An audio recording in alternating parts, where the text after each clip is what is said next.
ত্রয়োদশ জাতীয় সংসদ নির্বাচন ও গণভোটে কক্সবাজার জেলার 4টি আসনেই বিজয়ী হয়েছেন বাংলাদেশ জাতীয়তাবাদী দল বিএনপি মনোনীত প্রার্থীরা। প্রতিটি আসনেই বিএনপি ও বাংলাদেশ জামায়াতে ইসলামী প্রার্থীদের মধ্যে মূল প্রতিদ্বন্দ্বিতা ছিল। চকরিয়া ও পেকুয়া উপজেলা নিয়ে গঠিত কক্সবাজার 1 আসনে মোট ভোটার সংখ্যা 5,40,890 জন। পোস্টাল ব্যালট সহ 178টি কেন্দ্রে বিএনপির স্থায়ী কমিটির সদস্য সালাউদ্দিন আহমেদ পেয়েছেন 2,22,019 ভোট। তার নিকটতম প্রতিদ্বন্দ্বী আব্দুল্লাহ আল ফারুক পেয়েছেন 1,29,727 ভোট। 92,291 ভোটের ব্যবধানে বিজয়ী হন সালাউদ্দিন আহমেদ।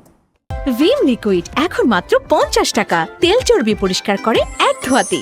কক্সবাজার 2 আসনে মোট ভোটার 3,87,851 জন। পোস্টাল ব্যালট সহ 125টি কেন্দ্রে বিএনপির আলমগীর মোহাম্মদ মাহফুজুল্লাহ ফরিদ পেয়েছেন 1,25,543 ভোট।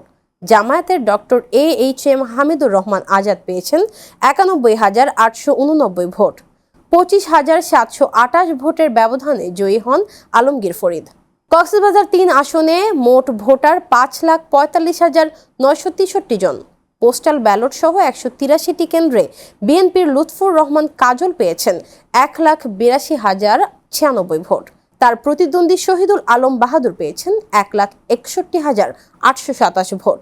20,269 ভোটের ব্যবধানে জয়ী হন লুৎফুর রহমান কাজল।